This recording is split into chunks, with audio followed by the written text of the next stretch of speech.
Coming up on the Horse Tamer with Pat Pirelli. No horse has ever been born with a halter on, not one. I'm going to give him a couple of yards penalty for encroachment. You too. Tension and energy create chaos. How do you let him be his own guide? Nice and soft, nice and soft. Chester, perfect. I'm Pat Pirelli, and I have loved horses for as long as I can remember. We don't want our horses to be afraid. Since 1982, I've been sharing my knowledge to make the world a better place for horses and the humans that love them. My name is Pat Pirelli. Remember, keep it natural. But you can call me the Horse Tamer.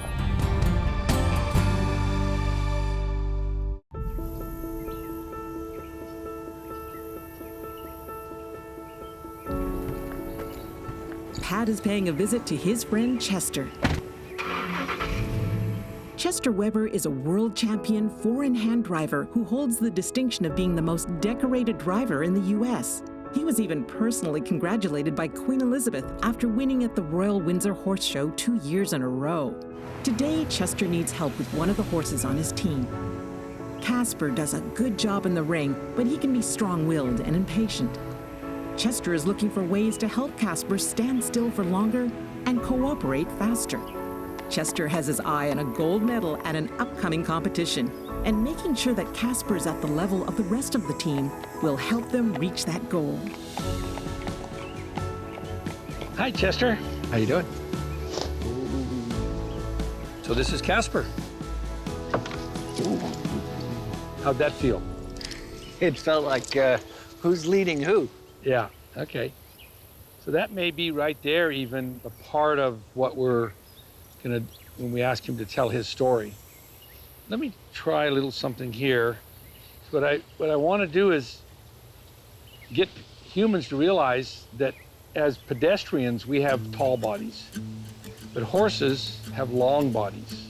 People have tall bodies, and so this evokes us to think like a pedestrian. And so you see somebody who's thinking like a pedestrian, they hold the horse up close, trying to hold it, and the horse goes around them because this big, long body's got these 5 zones. The head is zone 1, the neck is zone 2. We sit in zone 3, the hips are zone 4, and the tail is zone 5. And whether we're on the ground or in the saddle, we have to learn how to use long body logic with our hands, with our legs, with our seat, and maybe even a stick, so that we are always talking to each individual zone and in combination. This is what brings out the real natural magic with people who are really good with horses, long body logic. I'm gonna presume something that you've gone fishing before in your life. Yes. So what would we have to do to catch a big fish on a small line? Let's say we got him caught, how are we gonna reel him in? You can't just keep grinding, right? Sure. You gotta get a little tension and release. Yeah. Okay, you gotta hit the brakes, let the clutch out. So now, what I'd like to do is, instead of maybe up here close, that we can allow him to do some more things on his own. It's just you and I go together. Just walk with me here. So let's do some of that stuff, but again, some of this might be, just back up a little bit and just put a little bit of, pay attention, energy, rather than holding him up here close and kind of being the minister of no and saying, get back, stop it, quit it. Mm-hmm. Maybe we can allow him to do some of that stuff, but again, some of this might be something good for him. If he goes over there, just stand still. Allow it to go there. He can just go kind of anywhere he wants, rather than kind of being held up, all right? So it's some things that we might want to think about. All right, so let's open the doors and let's try something here. Okay, I'm gonna walk out there on a long line, okay? And I'm gonna try not to ever say no, all right?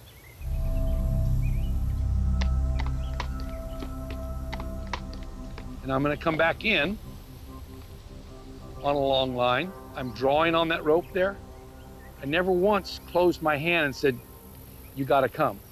So I think if we really want a horse to give us everything he's got to optimize, we gotta get their heart, then their head, then their emotions, and then their body, okay? So let me try it again.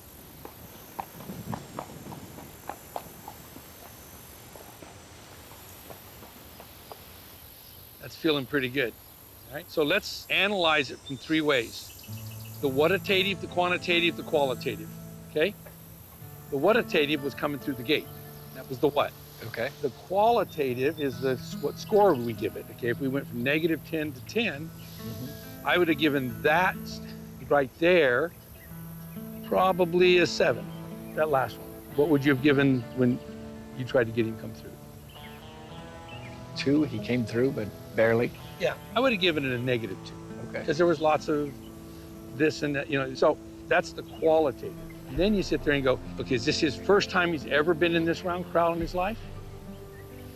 Certainly not, but No. First time probably with a camera or something. Yeah, okay, there you go, with all this sort of thing. So we've heard these words before, probably approach and retreat. It doesn't work nearly as good as retreat and approach.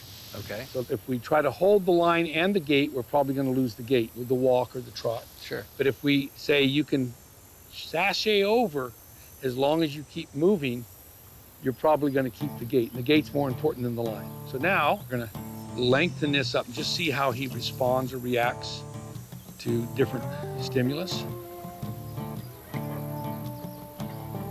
So I can lengthen my body out by quite a bit here. And if you'll just walk again with me, walk back with me here, just so we can kind of just see what we've got here. That way. And I'm going to stop him there with that. I'm going to see if that curiosity kicks in down here. Because, what a lot of people that own horses don't realize is that horses have a fisheye lens, okay? Because of that fisheye lens, sees things, this great peripheral vision, sees things differently, okay? But not only that, they have a rectangular iris instead of a circular one, and then they've got a trifocal lens on top of it. They want to see something way over there. They look through the bottom. They want to look down there, they tilt their head and look through the top of the lens, okay? So this is something, so that's where just being able to see what he thinks about these different perspectives. There we go. That's a good example of him looking through that lens. What I really like is him standing still. Okay? So now let's walk over here, and as I'm gonna push him more than I'm gonna pull him. I'm gonna push him over there, over there, over there, over there, over there, over there. I want him to yield away from pressure as well as yield to pressure, okay? Good. I like the fact that he's wanting to hurry up and stand still. That's really good. Let's see if we can ask him to back up. Let's touch the ground, touch his chest, touch the ground, chest, ground, chest, ground, chest, ground, chest, ground, chest, ground, chest. Because the better a horse goes backwards and sideways, the better he'll do everything else. So let's just walk over here again, just seeing if we can get him to yield from the pressure. There we go. So every horse has his own horsenality based on 4 things. Innate characteristics, that's what the breeding is. Environmental influences, okay?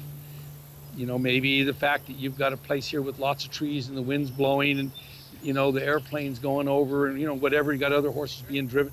That's part of his everyday life, okay? The next thing is learned behavior, and they learn positive things, or let's call it functional things and dysfunctional things, all right? And spirit, all right? So those are our 4 factors. So to me, I would say he is a right brain extrovert. That's what it feels like. Extroverts like to move their feet, all right? So let's go here. So I'm trying to get him to make the turn. Like a lot of times we might start the carriage. Let's see if we can get him to go forward here. That's pretty easy, right? And again, I'm not trying to make him go around, but will you hold that for a second? And then pass it to yourself, look at me. There you go. See what I mean? We're just standing here. We're not telling go, go, go, keep going, go, go, go. We're just standing here passing the rope to each other. This is what I call neutral, and this is something a lot of people miss. Now, can we see how this could be different than a lot of people call it free lunging? Now, we're not just letting him do this. So now what we're gonna do is when you pass it to me, I'm gonna put some energy out in front of him. Let's step over here together. Let's just see what he does. Good. Shuts down, and that's what we want. What I'm doing, I'm just trying to see where we're at. Sure. What I really like about this horse Yeah. is that he is really allowing me to influence him in front. A lot of horses that I've dealt with that have been in any kind of competition where you involve, going forward and with other horses, they can just get blind, just blind. Yeah, it's just gone. So now let's try this. So I'm going to ask him, I'm going to be the lead horse here for a minute. So I'm going to ask him to walk along here. And if he doesn't walk along, that's going to come back behind. But as long as he walks, come a little closer to my shoulder here, so we can kind of synchronize here. You see, I want him to go here. And here's an opportunity. We're going to step away a little bit, but I'd like him to walk along here, not make me drag him. Come on, attaboy. But I don't want him to jump in front of me either. And that's the reason I don't approve of a technique called lunging. Why am I against lunging? Because it's the act of micromanaging and chasing a horse around in a circle till he gets tired. But the circling game, making a game out of it, is the game of we do less and they do more. This is how we use communication, understanding, and psychology, and it's the only game we can really play with a horse where we can really just do nothing, be in complete neutral, and the horse could canter 40, 50 laps once he knows how to maintain gait, maintain direction, look where he's going, and stay connected. I'm going to stop, drop the drawbridge. What we're looking for is he going to stay high adrenaline and cortisol, or is he going to, like there, kind of getting curious, and we're going to see if he can go in just a little. There we go. So I'm going to kind of try to stay about the same place here. Let's see what we get. Let's just see if we walk by here, if he can maintain gait. He's paying attention to the cameraman up there on the top. That's bothering him a little bit. Okay. Good. I'd say that's better. Now, can you hear that rhythm of his walk? Yeah. That sounds better to me. Look at that head. 4 beats. Right front, left hind, left front, right hind, right front, left hind, left front, right hind. And stop. You forgot to stop. You forgot to stop. You got to stop. See what I mean? So I'm just going to play little games with him, just like you do. What's your verbal cue for forward? Get up? I usually try to say something to get their attention, like, all right, and then I cluck to them and ask them to walk. Okay, so the sequence there was I brought my attention up, I clucked, tap, because I don't want to have to tap. And that was way better right there. Yeah. And stop. Hey, so I'm going to ask him, I'm going to give him a couple of yards penalty for encroachment. You too. If I stop, you stop. That's why I came back to you. I didn't want to get the stick. Sticking. Okay, let's walk here. All right. I don't want to have to do that. I don't want to have to stop. I don't want to have to do that. I want him to put 2 and 2 together. Hey, let's get back a little bit. No, not turn, not turn, not turn. This is what we call a herding stick. It doesn't hurt. Herding a horse around is something that's very natural to the horse. Why? Because their mother had a longer body than they did when they were little foals. And she herded them around. She used her long body and pushed them around. And horses got to remember they've got a fisheye lens, and so they've got an eye on each side that's got this bilateral vision. So if I can take that little butterfly at the end of that thing, which is very delicate, and by the way, those herding sticks are made out of very light composite, and they will break just by hitting something that hard. So it's nothing that can have strength, but it's got to have the length, and it's got to be in the correct spot. So sometimes putting it over there with her so that this eye catches it, or put it over here on this eye, or down low so they look at. Knowing how horses feel, think, act, and play enables us humans to become horsemen. Okay, here we go. Let's see. We start walking. Okay. So this is where I keep going. The what, the quality, and how many times have we done it? All right. So where are we going? Where are we going? Where are we going? Back, back, back, back, back. All right. So the quantitative, the quantitative, the qualitative. Attaboy. And He's probably thinking, what is with you? You always want me to stop behind you. yeah, exactly. Optimization is the goal. We want him to be the best me he can be, right? Yeah. Oh, do you see that? He actually read it and he kind of went, oh, wait, sorry. Here, let's back up a little bit. Back up a little bit. Okay. So now, let's see if we can get some electricity. He overdid, didn't he? He overdid. Yeah, you overdid. You overdid. You overdid. You overdid. You overdid. No, no, no. We're not going to roll like that. No, no, no. We're not going to roll like that. We're not going to do that. No, we're not doing that either. That's why I don't use whips. Yeah, I understand. But that's why I use these herding sticks to try to get them to realize that I realize that no horse has ever been born with a halter on. Not one. They're not meant to be pulled around. How does a stallion move his band of mares? He herds them around, just like what we're doing. See if he'll, okay, like right there, the moment that he thought I'm gonna go smell the moss, let's just time it. You ready? If he looks off anywhere, then now's the time to go. And he gets going, that's the time to stop. So that he's synchronizing with us, not us with him. There's where I think I failed. It's a balance. How do you get him to the next piece of his career and let him be his own guy too, right? To me, it feels like he needs more individual coaching rather than getting in the team and whatever other dynamics are going on there. And again, I think it boils down to being strong individuals. There's a reason you've won so many championships. Strong individual. But you got a good team. Got a good team behind us. And if we turn, let's see if we can get the turn. There we go. Get used to going over there and doing everything with relaxation and energy creates power. Tension and energy. There we go. No, we're not doing that. Tension and energy create chaos. The name of the game. I'll show you a little technique here. This is called the jump rope. I just twirl it like a jump rope. I want him to yield to pressure, okay? Until.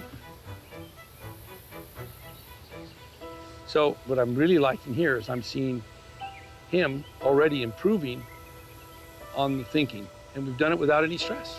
What excites human beings usually stresses horses. We have this humans are from Mars, horses are from Venus concept here, because we want horses to go, but we also want them to stop. We want them to turn. We want it, and all these things. We can get there if we put the principles ahead of the purpose and give the horse the time that it takes, so it takes less time.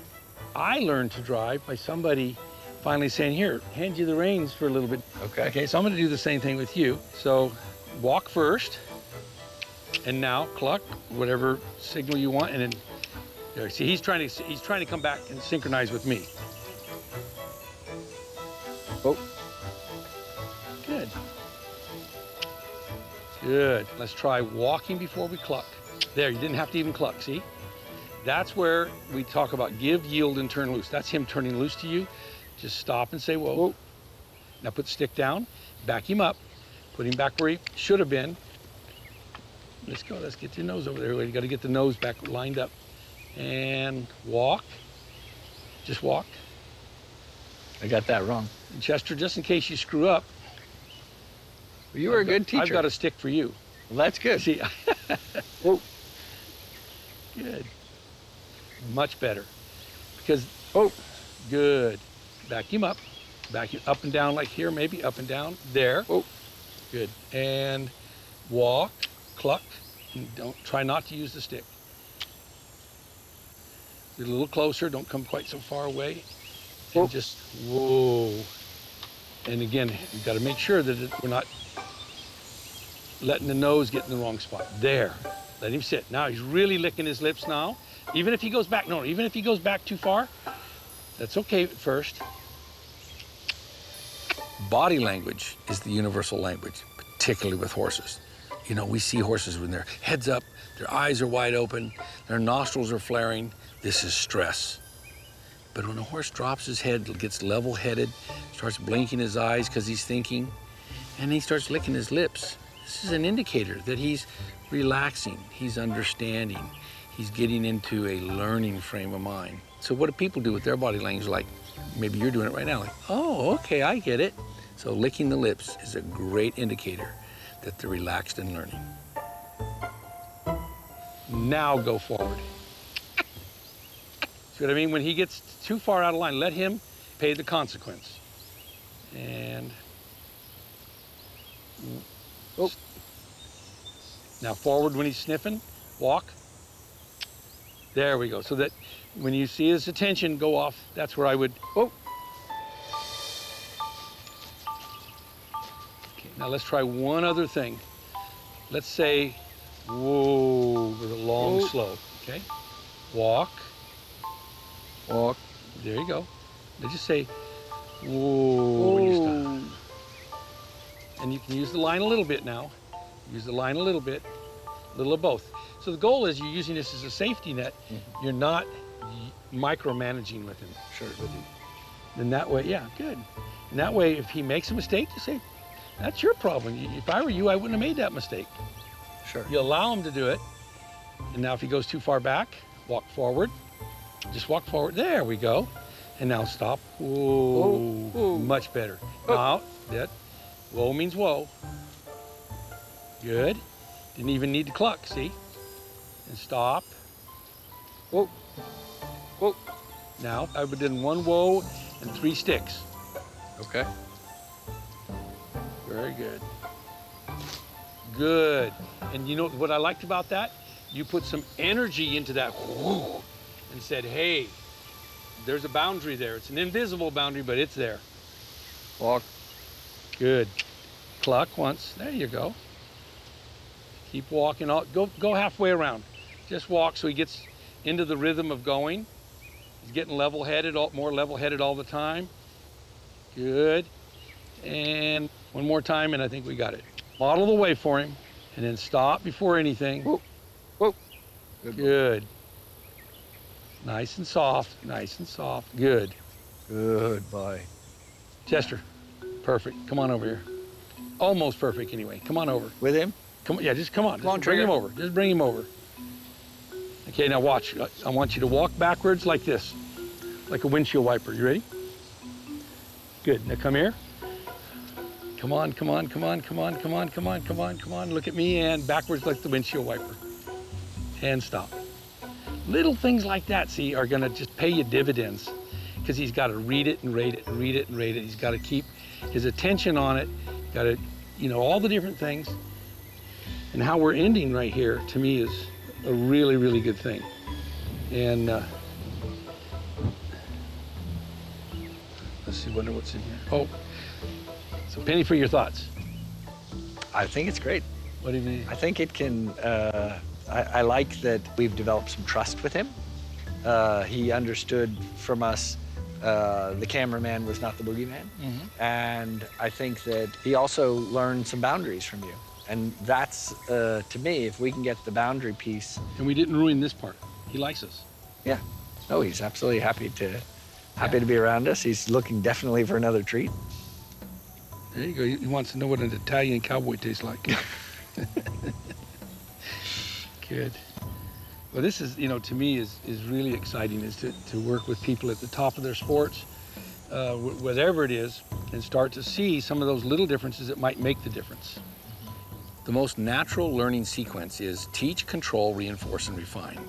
So whether it's a horse or a human, we have to take the time it takes and teach and almost control the environment, the situation, till they get it, till it's reinforced and they own it.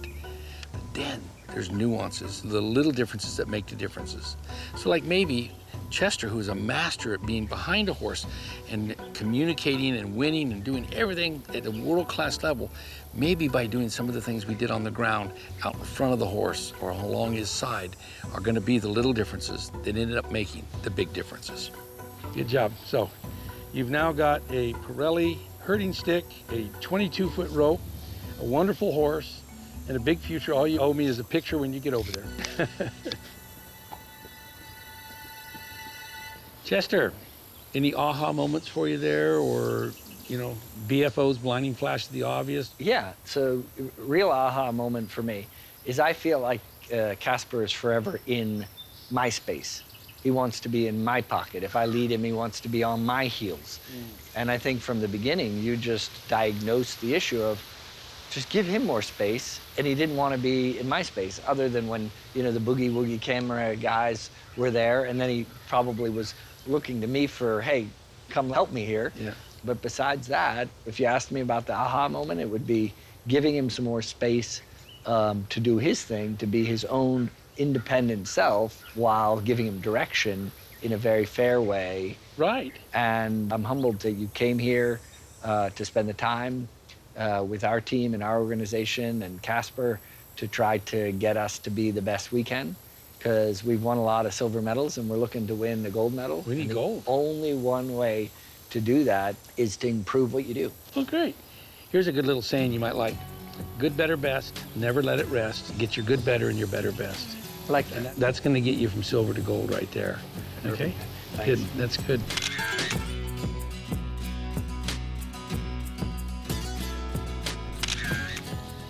If you enjoyed this episode, join our network at community.pirelli.com.